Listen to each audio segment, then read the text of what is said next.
Olá, seja bem-vindo a mais uma aula do nosso curso de análise de dados com as linguagens Python e SQL. E nessa aula a gente vai aprender a trabalhar com datas no Python, ok? Então, e a melhor forma que nós temos de fazer análise ali com valores referentes à data é através das séries temporais que a gente já viu nesse curso. Pode dar umas olhadas nas aulas anteriores, que a gente trabalhou com série temporal ali. A gente trabalhou também com aquela tabela de time dimension que a gente pega lá no SQL. Agora a gente vai fazer de um modo diferente, que a gente fazer um pequeno tratamento nessas questões de data, mas agora na linguagem Python. Então vamos lá entender como a gente faz isso tudo. Então aqui eu não vou passar só depressa aqui informações de conexão, ok? E conexão propriamente dita, criação da nossa função de acesso a dados.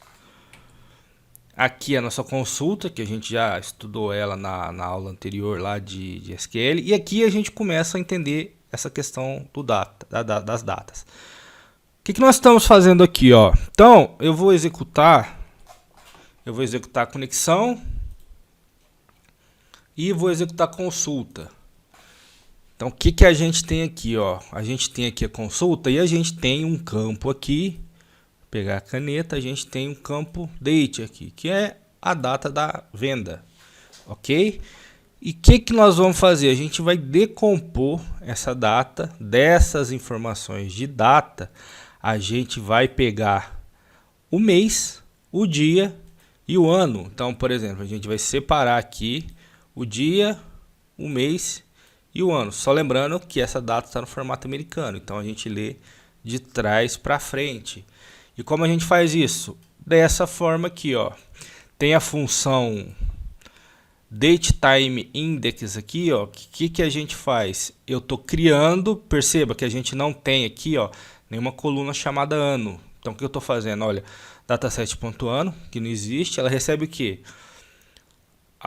O método DateTimeIndex do objeto PD, que é a nossa biblioteca pandas. Então ele vai pegar da coluna date. Então esse date aqui que a gente tem aqui, ó, é a coluna. Vai pegar da coluna date somente a informação do ano. Na linha de baixo ele vai criar a coluna mês e vai pegar a informação do mês, ou seja, o ponto month. E embaixo ponto day. Então ele vai pegar essa data que a gente tem aqui, vai decompor e vai separar ela. Ele não vai mudar a coluna date, ele vai criar colunas novas com a data separada. Então vamos ver como tudo isso vai funcionar aqui. Vou executar essa consulta. Olha o que ele fez aqui, ó. Olhar para essas três últimas colunas que a gente tem aqui, ó. A gente tem ano, mês e dia, que é essa separação que ele fez aqui dessas colunas que ele criou. Então essas colunas aparecem agora no meu data frame. Perceba que aqui, ó, essa coluna date aqui, ó, não sofreu alteração nenhuma. A gente só pegou ela para decompor a data. Ok? Então, baseado nisso agora, a gente já consegue fazer ali as séries temporais. Já conseguia antes, mas isso aqui é uma forma que a gente tem de mostrar para vocês como a gente pode fazer algumas operações baseadas em dia. Lá embaixo vai fazer diferença, isso que eu estou fazendo.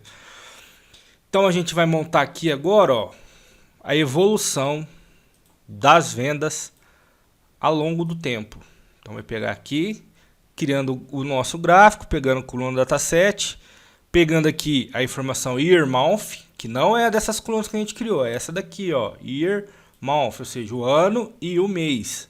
Como as informações são sumarizadas por data, isso vai funcionar para a gente. Eu vou executar essa questão aqui, ó. Executando, ele criou o gráfico para a gente. Então a gente tem o que aqui? Isso a gente já estudou.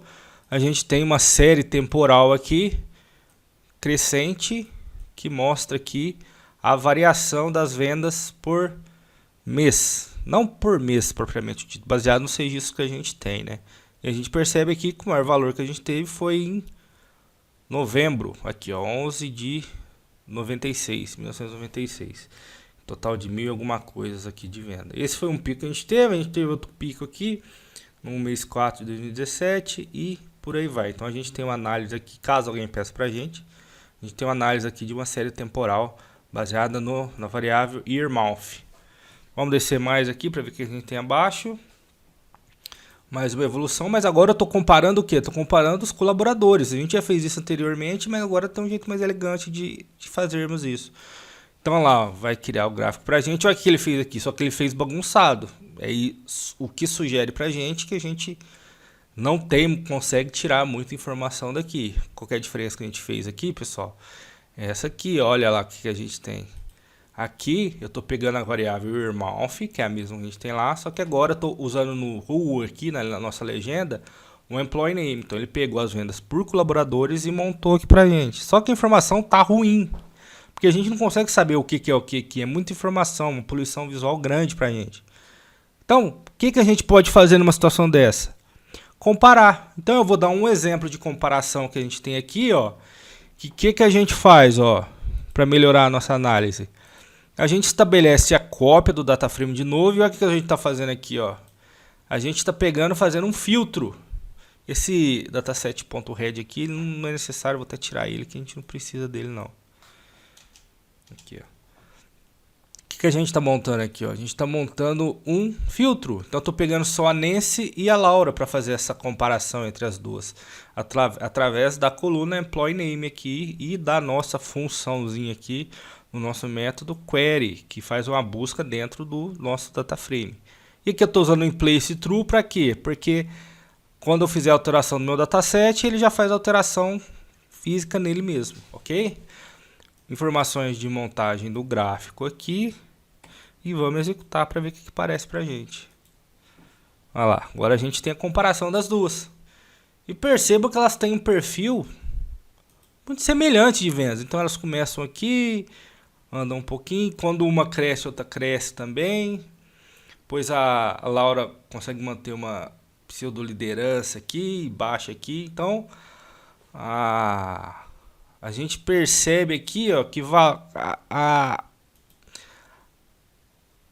a Nancy só teve na frente nessas situações aqui, ó. O pico de vendas pertence a Nancy, que teve a baixa aqui na maior parte do tempo. Então essa é uma análise que a gente pode fazer dos colaboradores usando as séries temporais e a remontagem das colunas que a gente teve. Na próxima aula a gente vai fazer a utilização daquelas colunas que a gente fez a separação ali, ok? Então eu vejo vocês na nossa próxima aula. Até mais.